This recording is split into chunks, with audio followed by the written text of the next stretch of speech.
বন্ধুরা, যখন স্বাস্থ্যের কথা আসে তখন আমি আপনাদের বলে দিই এর কোনো চটজলদি চিকিৎসা নয়। এটা কোনো গন্তব্য নয় যেখানে আমরা একদিন পৌঁছে যাব আর বলবো ঠিক আছে আমি এখানে পৌঁছে দিচ্ছি, আমি সুস্থ আর এখন আমাকে চেষ্টা করা বন্ধ করে দেওয়া উচিত। স্বাস্থ্য কোনো ৩০ দিনের চ্যালেঞ্জ বা কোনো জাদুকরি বড়ি নয়। স্বাস্থ্য একটা সফর। এটা একটা ক্রমাগত, সুন্দর আর মাঝে মাঝে চ্যালেঞ্জিং সফর, যার উপর দিয়ে আমাদের জীবনের প্রত্যেকটা দিন চলতে হয়। আর যে কোনো সফরের মতোই, যেমন যখন আপনি কোনো লম্বা হাইওয়েতে গাড়ি চালাচ্ছেন তখন কিছু নিয়ম থাকে, ট্রাফিকের আইন থাকে, আপনাকে নিজের লেনে থাকতে হয়, লাল বাতিতে থামতে হয়, একটা সুরক্ষিত গতি বজায় রাখতে হয়।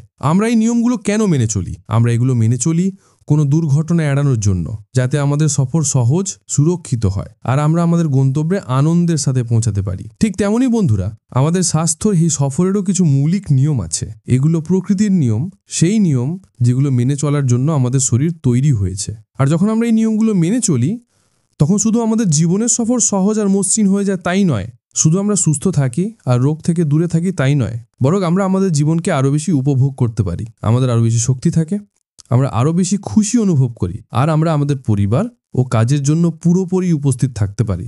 তো আজকেই ভিডিওতে আমি আপনাদের সাথে এরকমই 16টা সোনালী নিয়ম শেয়ার করতে যাচ্ছি। এগুলো কোনো কঠিন ডাক্তারি শব্দ নয়, এগুলো সহজ চিরসবুজ নীতি যা আপনি আজ থেকেই পালন করা শুরু করতে পারেন। আমি সত্যি চাই যে আপনি একটা পেন আর কাগজ নিয়ে বসুন। এটাকে শুধু আরেকটা ভিডিওর মতো শুনবেন না, আমি চাই যে আপনি এই নিয়মগুলো লিখুন। এগুলো লিখে এমন কোথাও আটকে দিন যেখানে আপনি এগুলো প্রতিদিন দেখতে পান, হয়তো আপনার ফ্রিজের ওপর বা আপনার আয়নার ওপর বা আপনার কাজের টেবিলের ওপর। কারণ আপনি এগুলো যত বেশি দেখবেন, এগুলো ততটাই আপনার সচেতন মন থেকে আপনার অবচেতন মনে চলে যাবে আর এগুলো আপনার জীবনের একটা স্বাভাবিক অংশ হয়ে উঠবে। এগুলো আপনার অভ্যাসে পরিণত হবে। তো চলুন এই খুব জরুরি আলোচনাটা শুরু করি আর এই 16টা নিয়মকে পুরোপুরি বিস্তারিতভাবে বুঝি। বন্ধুরা, যেহেতু এই নিয়মগুলো খুব জরুরি আর সত্যি আপনার জীবন বদলে দিতে পারে, তাই আমি এগুলোতে কোনো তাড়াহুড়ো করব না। আমরা প্রত্যেকটা নিয়মের পিছনের কেনটা বোঝার চেষ্টা করব।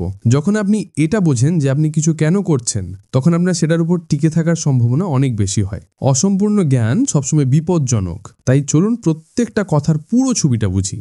আর হ্যাঁ, এই নিয়মগুলো আপনাদের জন্য জোগাড় করতে অনেক খোঁজ খবর আর পরিশ্রম লেগেছে। তাই যদি আপনার এই ভিডিওটা কাজের বলে মনে হয়, যদি আপনি একটাও নতুন জিনিস শেখেন যা আপনাকে সাহায্য করে, তাহলে প্লিজ ওই লাইক বাটনটা অবশ্যই টিপুন। আর তার থেকেও জরুরি, এটা প্রত্যেক সেই মানুষের সাথে শেয়ার করুন যার ব্যাপারে আপনি চিন্তা করেন। আপনার একটা শেয়ার অন্য কারোর জন্য একটা স্বাস্থ্যকর সফরে শুরু হতে পারে। চলুন প্রথম নিয়মটা দিয়ে শুরু করি। একটা ছোট্ট পরিবর্তন যা আপনি আজই আপনার রান্নাঘরে করতে পারেন। প্রথম নিয়ম হলো যে আপনি আপনার রান্নায় সবসময় সৈন্ধব লবণ বা পিঙ্ক হিমালয়ান সল্ট ব্যবহার করুন। এখন আপনি হয়তো ভাবছেন আমার রোজকার সাদা টেবিল সল্টে কি খারাপই আছে? বন্ধুরা, ওই চকচকে সাদা লবণ যা আপনি প্যাকেটে কেনেন, সেটা অতিরিক্ত প্রসেস করা হয়। এটাকে ব্লিচ করা হয় আর এতে অ্যান্টি কেকিং এজেন্ট মেশানো হয় যাতে এটা সহজে গড়িয়ে পড়ে। এই গভীর প্রসেসিংয়ের সময় এ সমস্ত প্রাকৃতিক উপকারী খনিজগুলো বেরিয়ে যায় আর পেছনে পড়ে থাকে শুধু প্রায় বিশুদ্ধ সোডিয়াম ক্লোরাইড। এটা সেই লবণ যা বেশি খেলে আপনার শরীর জল ধরে রাখতে শুরু করে, যার ফলে ফোলা ভাব আর পেট ফাঁপার অনুভূতি হয়। এটাকেই আমরা ওয়াটার রিটেনশন বলি। আপনার সিস্টেমে এই বাড়তি জল আপনার রক্তনালীগুলোর ওপর বেশি চাপ সৃষ্টি করে, আপনার হৃৎপিণ্ডকে বেশি খাটতে হয়, আর এটাই সত্যি হাই ব্লাড প্রেশারের কারণ হয়ে দাঁড়ায়। এবার কথা বলি সৈন্ধব লবণ নিয়ে। এই সুন্দর গোলাপি লবণটা পুরোপুরি প্রাকৃতিক আর আনরিফাইন্ড। এটাকে প্রাচীন সামুদ্রিক তলবীজ থেকে বের করা হয় আর এটা শুদ্ধ বা খাঁটি। সবচেয়ে ভালো কথা, এতে 84-তেরও বেশি আলাদা আলাদা মিনারেল বা খনিজ পদার্থ আছে যা আপনার শরীরে খুব দরকার, যেমন পটাশিয়াম, ম্যাগনেসিয়াম আর ক্যালসিয়াম। দেখুন, আমাদের শরীরকে সোডিয়াম আর পটাশিয়ামের মধ্যে একটা সূক্ষ্ম ভারসাম্য বজায় রাখতে হয়। সাদা লবণ আপনাকে শুধু সোডিয়াম দেয়, যার ফলে সেই ভারসাম্য নষ্ট হয়ে যায়। গোলাপি লবণ দুটোই দেয়, সাথে আরও অনেক খনিজ। আয়ুর্বেদে সৈন্ধব লবণকে সবচেয়ে ভালো লবণ বলে মনে করা হয়েছে। এটাকে শীতল বীর্য বলে মনে করা হয়, অর্থাৎ এর প্রভাব ঠান্ডা, তাই এটা সাদা লবণের মতো শরীরে গরম বা পিত্ত বাড়ায় না। এটা হজম ব্যবস্থার জন্য হালকা বলে মনে করা হয়। তো প্রথম পদক্ষেপটা সহজ। পরের বার যখন আপনি মুদিখানার জিনিস কিনতে যাবেন, তখন সাদা লবণের বদলে শুধু গোলাপি হিমালয়ান লবণের একটা প্যাকেট কিনুন। এটা একটা ছোট্ট পরিবর্তন যার আপনার হার্টের স্বাস্থ্য আর পুরো স্বাস্থ্যের উপর অনেক বড় প্রভাব পড়ে। দ্বিতীয় সোনালী নিয়ম হলো যে রাতের খাবার খাওয়ার পর আপনাকে অন্তত 500 পা অবশ্যই হাঁটা উচিত। আয়ুর্বেদে এই অভ্যেসকে শতাপলি বলে, যার আক্ষরিক অর্থ হলো 100 পা হাঁটা। কিন্তু আমাদের আজকের জীবনযাত্রায় 500 থেকে 1000 ধীর পায়ে হাঁটা অনেক ভালো। ভাবুন যে সাধারণত কি হয়, আমরা পেট পুড়ে রাতের খাবার খাই, যা প্রায়শই দিনের সবচেয়ে ভারী খাবার হয়। আর তারপর আমরা কি করি? আমরা ষাটের সাথে সোফায় টিভি দেখতে বসে পড়ি বা বিছানায় গুড়িয়ে পড়ি। বন্ধুরা, যখন আপনি এমনটা করেন তখন আপনার হজম ব্যবস্থা, আপনার অগ্নি বা জঠরাগ্নি নিস্তেজ হয়ে পড়ে। খাবারটা শুধু আপনার পেটে পড়ে থাকে, হজম হয় না, এটা পচতে শুরু করে। এই পচন থেকেই গ্যাস, অ্যাসিডিটি আর পেট ফোলার ওই অস্বস্তিকর অনুভূতিটা হয়। কিন্তু যখন আপনি একটা হালকা ধীর পায়ে হাঁটেন, তখন আপনি কিছু জাদুকরী কাজ করেন। এই সাধারণ কাজটা আপনার অন্ত্রকে উদ্দীপিত করে, যাকে পেরিস্টালসিস বলে, যা খাবারকে এগিয়ে নিয়ে যেতে সাহায্য করে। এটা আপনার শরীরকে ওই খাবার থেকে পাওয়া কিছু গ্লুকোজ অর্থাৎ শর্করা ব্যবহার করতেও সাহায্য করে, যা সুগারকে হঠাৎ করে বেড়ে যাওয়া থেকে আটকায়। এই 10 মিনিটের সহজ হাঁটা আপনাকে খাবার ভালো করে হজম করতে সাহায্য করে, ওজন বাড়া থেকে আটকায়। আর আপনি অবাক হয়ে যাবেন যে আপনার ঘুম কত গভীর আর আরামদায়ক হয়ে যায়। এটা আমাদের তৃতীয় নিয়মে নিয়ে আসে, যা খাবার দাবারের সাথেই যুক্ত। আপনাকে আপনার খাবার খাওয়ার অন্তত 30 মিনিট আর সম্ভব হলে 45 মিনিট অপেক্ষা করা উচিত, তারপরই জল খাওয়া উচিত। এটা সেই সব বড় ভুলগুলোর মধ্যে একটা, যা প্রায় সবাই করে। আমরা ভারী খাবার শেষ করি আর সাথে সাথে এক গ্লাস ঠান্ডা জল গেলে ফেলি। আমি আপনাকে একটা সহজ উদাহরণ দিচ্ছি। আপনার খাবার হজম করার জন্যে আপনার পেট একটা আগুন জ্বালায়। আয়ুর্বেদে এটাকে জঠরাগ্নি বলে। আজকের বিজ্ঞানে এটা হাইড্রোক্লোরিক অ্যাসিড আর পাচক এনজাইমগুলোর একটা সাবধানে ভারসাম্য। এখন কল্পনা করুন যে আপনি একটা জোরালো জ্বলন্ত আগুন জ্বালিয়ে রেখেছেন আর আপনি সেটার ওপর আপনার খাবার রান্না করছেন। কি হবে যদি আপনি সেই আগুনের ওপর সোজা এক গ্লাস জল ঢেলে দেন? আগুনটা নিভে যাবে, তাই না? এটা ফুসফুস করবে, ধোঁয়া দেবে আর নিভে যাবে। ঠিক এই জিনিসটাই আপনি আপনার জঠরাগ্নির সাথে করেন যখন আপনি খাবার সাথে সাথে জল পান করেন। যখন আপনি খাওয়া শেষ করছেন, তারপরে পেঁচিলে জল পান করছেন, আপনি ওই জরুরি অ্যাসিড আর এনজাইমগুলোকে পাতলা করে দেন। আগুন নিভে যায়, খাবার রান্না বা হজম হওয়ার বদলে আপনার পেটে পচতে শুরু করে। এটাই গ্যাস, পেট ফোলা, অ্যাসিডিটির গোড়া আর দীর্ঘমেয়াদে এটা ওজন বাড়া আর হজম সংক্রান্ত অনেক সমস্যার কারণ হয়ে দাঁড়ায়। যদি আপনার খাবার খুব শুকনো হয় আর আপনার দরকার মনে হয়, তাহলে আপনি খাবার সময় গরম জলের কয়েকটা চুমুক খেতে পারেন, কিন্তু খাবার ঠিক পরেই কখনো এক গ্লাস জল গিলে ফেলবেন না। চতুর্থ নিয়ম হলো দিনে 3 থেকে 4 লিটার জল পান করা। বন্ধুরা, আমাদের শরীর 70%-ও বেশি জল। প্রত্যেকটা কোষ, প্রত্যেকটা টিস্যু আর প্রত্যেকটা অঙ্গের কাজ করার জন্য জলের দরকার হয়। জলকে শুধু তেষ্টা মেটানোর জিনিস হিসেবে দেখবেন না, এটাকে আপনার শরীরের ভেতরে সাফাই পরিষেবাগ্নি মনে করুন। যেমন আপনি আপনার গাড়ি ধোয়ার বা আপনার ঘর পরিষ্কার করার জন্য জল ব্যবহার করেন, তেমনই আপনার শরীর ভেতরে জমা হওয়া সমস্ত বিষাক্ত পদার্থ, বর্জ্য আর ময়লা বাইরে বের করে দেওয়ার জন্য জল ব্যবহার করে। যখন আপনি যথেষ্ট জল পান করেন না, তখন এই ময়লা জমতে শুরু করে। তখনই মানুষের কোষ্ঠকাঠিন্যের মধ্যে সমস্যা হয়, কারণ অন্ত্রের কাছে বর্জ্যকে এগিয়ে নিয়ে যাওয়ার জন্য যথেষ্ট জল থাকে না। তখনই আপনার ব্রণ আর প্রাণহীন ত্বকের মতো ত্বকের সমস্যা হয়, কারণ বিষাক্ত পদার্থগুলো আপনার ত্বকের মাধ্যমে বাইরে বেরোনোর চেষ্টা করছে। আর এইভাবেই কিডনিতে পাথর তৈরি হয়, সেই সব ঘন খনিজ পদার্থ থেকে, যেগুলোকে জল নইলে বাইরে বের করে দিত। তাই নিজের সাথে একটা জলের বোতল রাখুন। তেষ্টা পাওয়ার অপেক্ষা করবেন না, শুধু সারাদিন অল্প অল্প করে জল পান করতে থাকুন। এই একটা অভ্যেসই আপনাকে অনেক আলাদা আলাদা রোগ থেকে বাঁচাতে পারে। আমাদের পঞ্চম নিয়মে 2টো অংশ আছে, আর এটা এই ব্যাপারে যে আপনার সকালে উঠেই কি করা উচিত। প্রথমত, অন্য কোনো কিছুর আগে, এমনকি আপনার দাঁত ব্রাশ করারও আগে, আপনাকে 1 গ্লাস ঈষদুষ্ণ বা হালকা গরম জল পান করা উচিত। আয়ুর্বেদে এটাকে উষা পান বলে। এটা ব্রাশ করার আগেই করার কারণ হলো সারা রাত ধরে আপনার মুখে জমা হওয়া লাদা অবিশ্বাস্যভাবে উপকারী। এটা স্বভাবে ক্ষারীয় অর্থাৎ অ্যালকালাইন আর এনজাইমে ভরা। যখন আপনি ঘুমান তখন আপনার পেটে অ্যাসিড তৈরি করতে থাকে, আর এই সকালের লালা যখন আপনি এটাকে গরম জলের সাথে গিলে ফেলেন, তখন এটা নিচে গিয়ে সেই অতিরিক্ত অ্যাসিডকে নিষ্ক্রিয় করে দেয়। এটা একটা প্রাকৃতিক অ্যান্টাসিড হিসেবে কাজ করে। এই গরম জল আপনার হজম ব্যবস্থাকে চালু করে দেয় আর আপনার অঞ্চকে সংকেত পাঠায় যে এটা গতকালের বর্জ্য পরিষ্কার করার সময়, যা আপনাকে পেট পরিষ্কার করতে সাহায্য করে। এই নিয়মের দ্বিতীয় অংশ হলো নিজের চোখে ঠান্ডা পরিষ্কার জলের ঝাপটা দেওয়া। শুধু নিজের চোখ খুলুন আর আলতো করে সেগুলোর উপর কয়েকবার জলের ঝাপটা দিন। এই সহজ কাজটা আপনাকে সাথে সাথে জাগিয়ে দেয়, আপনার চোখে আরাম দেয়, কোনো ফোলাভাব কমায়, আর সময়ের সাথে সাথে এটা আপনার চোখের দৃষ্টিশক্তি বেশ উন্নত করতে পারে বলে জানা যায়, বিশেষ করে আমাদের মতো লোকেদের জন্য যারা সারাদিন কম্পিউটার আর ফোনের স্ক্রিনের দিকে তাকিয়ে থাকি। ষষ্ঠ সোনালী নিয়ম হলো রান্না করার জন্য রিফাইন্ড তেলের ব্যবহার পুরোপুরি বন্ধ করে দিন। বন্ধুরা, এই তেলগুলো, যেগুলোকে বনস্পতি তেল, সয়াবিন তেল বা সূর্যমুখী তেল যাই বলা হোক না কেন, যদি সেগুলো রিফাইন্ড হয় তাহলে সেগুলো অত্যন্ত ক্ষতিকারক। এগুলো প্রাকৃতিক উপায়ে তৈরি হয় না। তেল বের করার জন্য এগুলোকে কেমিক্যাল সলভেন্ট যেমন হেক্সেন ব্যবহার করে খুব উচ্চ তাপমাত্রায় প্রসেস করা হয়। এই প্রক্রিয়া তেলকে ব্লিচ আর গন্ধহীন তো করে দেয়, কিন্তু এটা এর সমস্ত পুষ্টিগুণ নষ্ট করে দেয়, আর তার চেয়েও খারাপ বিষাক্ত ট্রান্স ফ্যাট তৈরি করে। এই রিফাইন্ড তেলগুলো হলো মরা তেল, আর এগুলো আপনার শরীরে গিয়ে প্রদাহ বা ইনফ্লামেশন তৈরি করে আর আপনার ধমনীগুলোকে জ্যাম করে দেয়। তো আপনার এর বদলে কি ব্যবহার করা উচিত?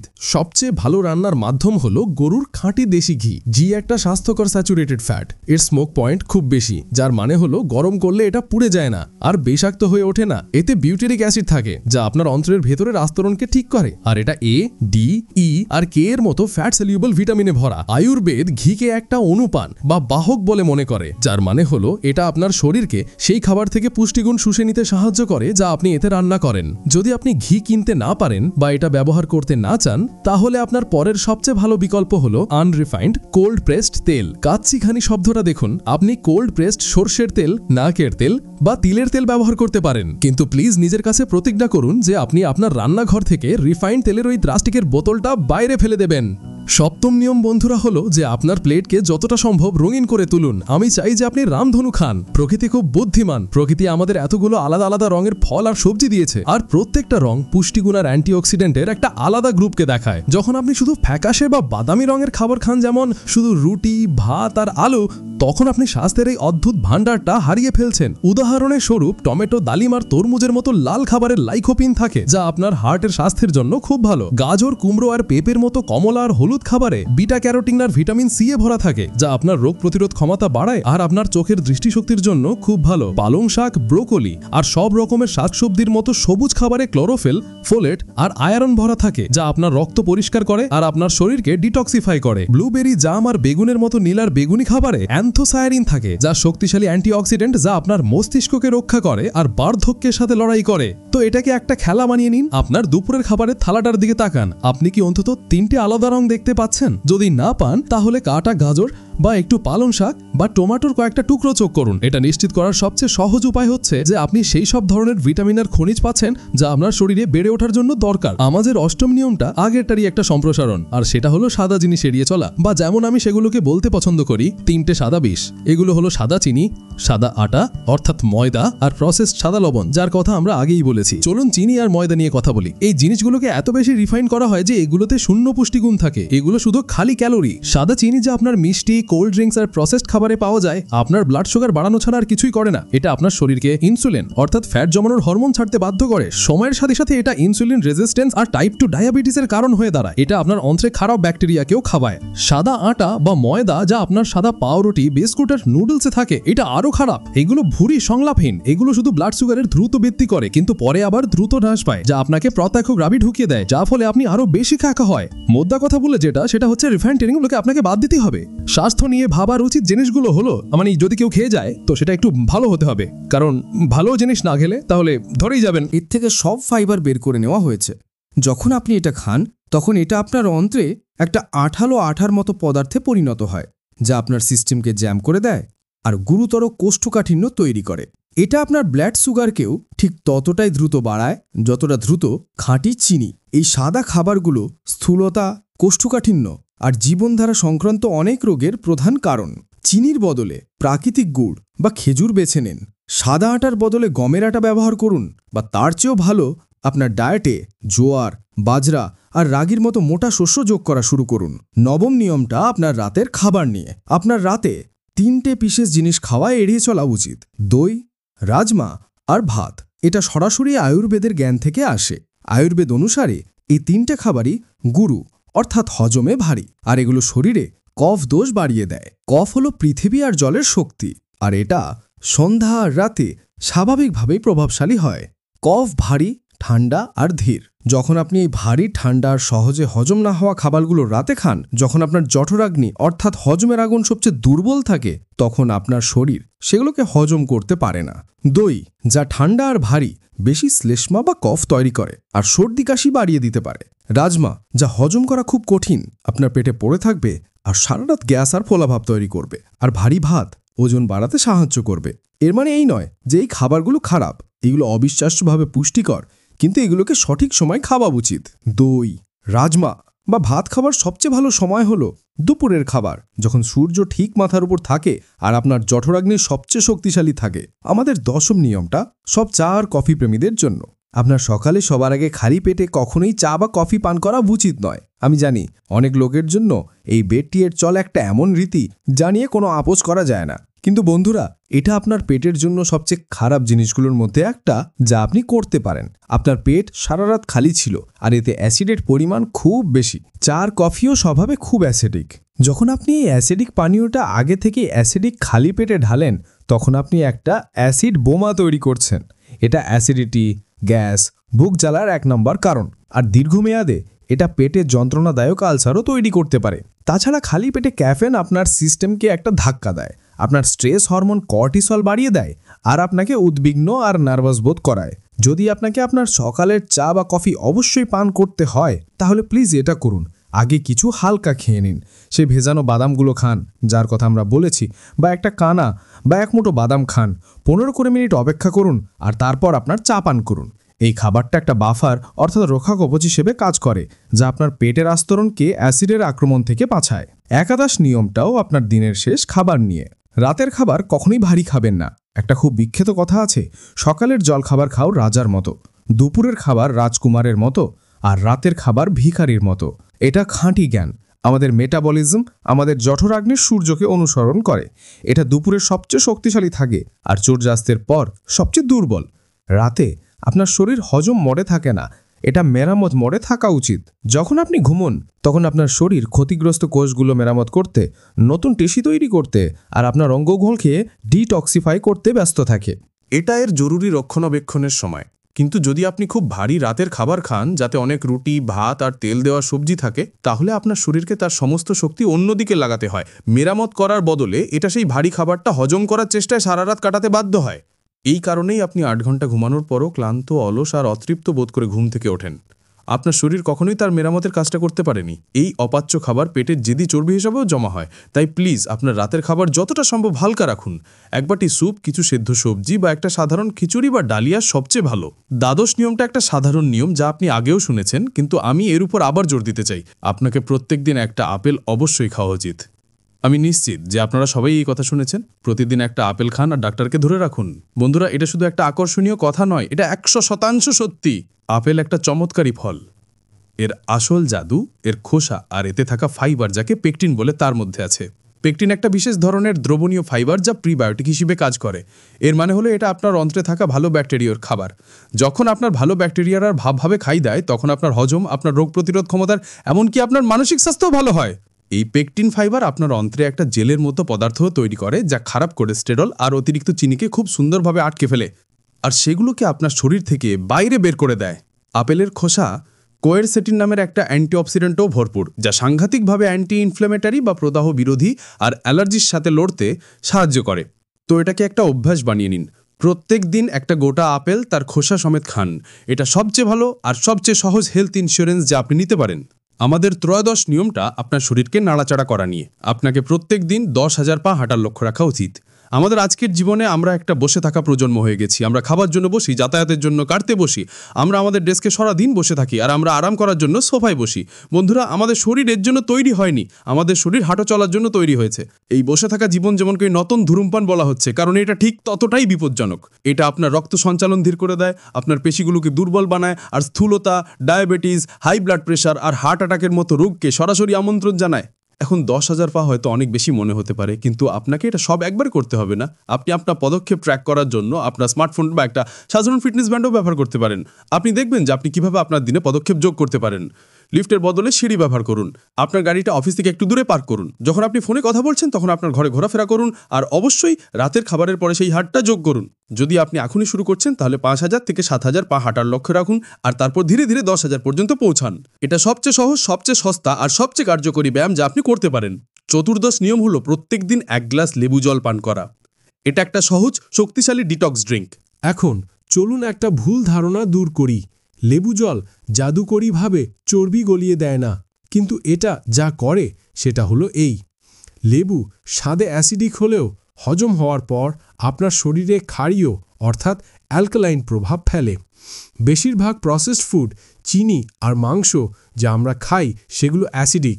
একটা অ্যাসিডিক ভেতরের পরিবেশ হলো রোগে বেড়ে ওঠার জায়গা। লেবু জল এই অ্যাসিডিটিকে ভারসাম্য দিতে আর আপনার শরীরকে আরও অ্যালকালাইন বানাতে সাহায্য করে। দ্বিতীয়ত, লেবু ভিটামিন সিতে ভরা, যা একটা শক্তিশালী অ্যান্টিঅক্সিডেন্ট। এটা আপনার রোগ প্রতিরোধ ক্ষমতা বাড়ায়, যা আপনাকে ওই মৌসুমি সর্দি কাশি থেকে লড়তে সাহায্য করে। আর এই ভিটামিন সি কোলাজেন তৈরির জন্যও জরুরি, যা আপনার ত্বককে তরুণ, পরিষ্কার আর তরতাজা রাখে। এটা নেওয়ার সবচেয়ে ভালো উপায় হলো 1 গ্লাস ঈষৎ উষ্ণ জল নিন, যা গরম নয়, কারণ গরম জল ভিটামিন সি নষ্ট করে দিতে পারে। আর তাতে অর্ধেক লেবু চিপে নিন। আপনি এটা সকালে বা আপনার দুপুরের খাওয়ার 30 মিনিট আগে পান করতে পারেন। এটা আমাদের পঞ্চদশ নিয়মে নিয়ে আসে, যা একটা দারুণ হেলথ হ্যাক। আপনাকে আপনার দুপুরের খাওয়ার প্রায় 30 মিনিট আগে এক বড় বাটি স্যালাড খাওয়া উচিত। এটাকে আমি ফাইবার ফার্স্ট কৌশল বলি, আর এটা ওজন কমানো আর ডায়াবেটিসের জন্য একটা গেম চেঞ্জার। এর পেছনের বিজ্ঞানটা হলো, যখন আপনি শসা, টমেটো, গাজর আর পেঁয়াজের মতো কাঁচা সবজির একটা বড় বাটি খান, তখন আপনি আপনার পেটকে বেশি পরিমাণে কম ক্যালোরির খাবার দিয়ে ভরছেন, যা ফাইবারে ভরা। এই ফাইবার আপনার পেটে সবার আগে পৌঁছায়। যতক্ষণ আপনি আপনার প্রধান খাবার রুটি আর ভাত খেতে বসেন, ততক্ষণ আপনি ইতিমধ্যেই কিছুটা ভরা অনুভব করেন, তাই আপনি স্বাভাবিকভাবেই কম খান। কিন্তু আসল জাদুটা হলো, আপনার পেটে সেই ফাইবার একটা স্পঞ্জ বা জালের মতো কাজ করে। যখন আপনি পরে আপনার কার্বোহাইড্রেট অর্থাৎ রুটি, ভাত খান, তখন এই ফাইবার নেট সেই কার্বস থেকে আপনার রক্তে সুগার শোষণের প্রক্রিয়াটাকে ধীর করে দেয়।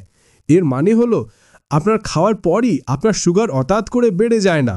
আর যদি সুগার না বাড়ে, তাহলে ইনসুলিনও দ্রুত বাড়ে না। আর যদি ইনসুলিন না বাড়ে, তাহলে আপনার শরীরকে চর্বি জমানোর সংকেত দেওয়া হয় না। এই সহজ অভ্যাসটা আপনার ব্লাড সুগার নিয়ন্ত্রণ করে, খাওয়ার পর আসা সেই ঘুম আর অলসতা দূর করে দেয়, আর আপনাকে বিনা পরিশ্রমে ওজন কমাতে সাহায্য করে। আর সবশেষে আমাদের ষড়শোনালী নিয়মটা হলো, আপনি কিভাবে জল পান করেন সেই সম্পর্কে। আপনাকে সব সময় জল বসে পান করা উচিত, আর আপনাকে এটা চুমুক দিয়ে দিয়ে পান করা উচিত। কখনোই আপনার জল দাঁড়িয়ে বা পুরো বোতলকে এক নিঃশ্বাসে গিলে ফেলে পান করবেন না। এটা আয়ুর্বেদের একটা প্রধান নীতি। যখন আপনি দাঁড়িয়ে জল গিলে ফেলেন, তখন এটা একটা ঝটকার সাথে আপনার সিস্টেম দিয়ে সোজা নিচে চলে যায়, আপনার পেটকে বাইপাস করে, আর আপনার নিচের হজমতন্ত্রের ওপর জোরে ধাক্কা মারে। এটা আপনার শরীরের ত্বরণ ভারসাম্যকে নষ্ট করে দেয়। আয়ুর্বেদ বিশ্বাস করে যে এই অভ্যাস বায়ু বা বাতদোষের ভারসাম্যহীনতায় একটা বড় অবদান রাখে, আর দীর্ঘমেয়াদে গাঁটের ব্যথা আর বাতের কারণ হতে পারে। যখন আপনি বসেন, তখন আপনার শরীর আরামের মুদ্রায় থাকে। যখন আপনি চুমুক দিয়ে দিয়ে পান করেন, তখন আপনি জলকে আপনার মুখের ক্ষারীয় লালার সাথে মেশার সুযোগ দেন, যা তখন আপনার পেটে অ্যাসিডকে ভারসাম্য দিতে সাহায্য করে। সাথে প্লিজ ফ্রিজের বরফ ঠান্ডা বা চিল্ড জল পান করা এড়িয়ে চলুন। একটু ভাবুন, আপনার শরীর 98.6 ডিগ্রিতে আছে। যখন আপনি এতে বরফ ঠান্ডা জল ঢালেন, তখন আপনি একে একটা শক বা ধাক্কা দিচ্ছেন। আপনার শরীরকে তখন সেই জলটা ব্যবহার করার আগে তাকে শরীরের তাপমাত্রা পর্যন্ত গরম করার জন্য মূল্যবান শক্তি নষ্ট করতে হয়। এই শক আপনার জঠরাগ্নিকে নিভিয়ে দেয়। যদি আপনার ঠান্ডা জল চাই, তাহলে সবচেয়ে ভালো বিকল্প হলো কলসি বা মাটির পাত্র ব্যবহার করা। এটা জলকে প্রাকৃতিক উপায়ে ঠান্ডা করে, আর এমনকি তাতে উপকারী খনিজ মেশায়। তো বন্ধুরা, এই হলো সেই 16টা নিয়ম, 16টা সহজ, শক্তিশালী আর জীবন বদলে দেওয়া অভ্যাস, যা আপনাকে অগণিত রোগ থেকে বাঁচাতে পারে। আমি জানি যে এটা অনেক বেশি মনে হতে পারে, কিন্তু মনে রাখবেন, স্বাস্থ্য একটা সফর। আপনাকে এটা সবকাল থেকেই করতে হবে না। শুধু একটাকে বেছে নিন, সেই একটা যা আপনার সবচেয়ে সহজ মনে হয়। হয়তো শুধু আপনার লবণটা বদলানো, বা হয়তো রাতের খাবারের পরের হাঁটাটা। সেই একটা নিয়ম পুরো 1 সপ্তাহ ধরে পালন করুন, যতক্ষণ না সেটা স্বাভাবিক মনে হয়। তারপর আরেকটা নিয়ম যোগ করুন। ছোট ছোট নিয়মিত ফেলা পদক্ষেপই বড় পরিবর্তনের দিকে নিয়ে যায়। মনে রাখবেন, স্বাস্থ্যকর জীবনযাপন করা ততটা কঠিন নয় যতটা আমাদের বিশ্বাস করানো হয়েছে। আপনার দামি সাপ্লিমেন্ট বা জটিল ডায়েটের দরকার নেই। আপনাকে শুধু আপনার জীবনধারাকে প্রকৃতির সহজ নিয়মের সাথে মেলাতে হবে। আপনার শরীর অবিশ্বাস্যভাবে বুদ্ধিমান। এর মধ্যে নিজেকে সারিয়ে তোলার, প্রত্যেকটা রোগের সাথে লড়ার আর আবার নতুন হয়ে ওঠার একটা চমৎকারী আগে থেকেই থাকা ক্ষমতা আছে। কিন্তু সেই কাজটা করার জন্য এর আপনার সমর্থনের দরকার আছে। এর আপনাকে দরকার যে আপনি একে সঠিক পরিবেশ আর সঠিক পুষ্টি দিন। আপনার শরীর একটা মন্দির, প্লিজ এর সাথে ময়লা ফেলার পাত্রের মতো ব্যবহার করবেন না। একে সেই সম্মান আর যত্ন দিন যার এটা হকদার। আর আমি আপনাকে কথা দিচ্ছি, এটা আপনার বাকি জীবনের জন্য আপনার খেয়াল লাগবে। আমি সত্যি আশা করি যে আপনার এই ভিডিওটা কাজের লেগেছে, আর আপনি আজ নতুন কিছু শিখেছেন। আপনি এগুলোর মধ্যে কোন নিয়মগুলো আগের থেকেই পালন করছেন, আর কোনটা আপনি কাল থেকে শুরু করবেন, প্লিজ আমাকে নিচে কমেন্ট সেকশনে জানান। আপনার কমেন্ট পড়তে খুব ভালো লাগে। যদি আপনার এই ভিডিওটা পছন্দ হয় তাহলে প্লিজ এটাকে একটা থামস আপ দিন আর এই জ্ঞানটা আপনার পরিবার আর বন্ধুদের সাথে শেয়ার করুন।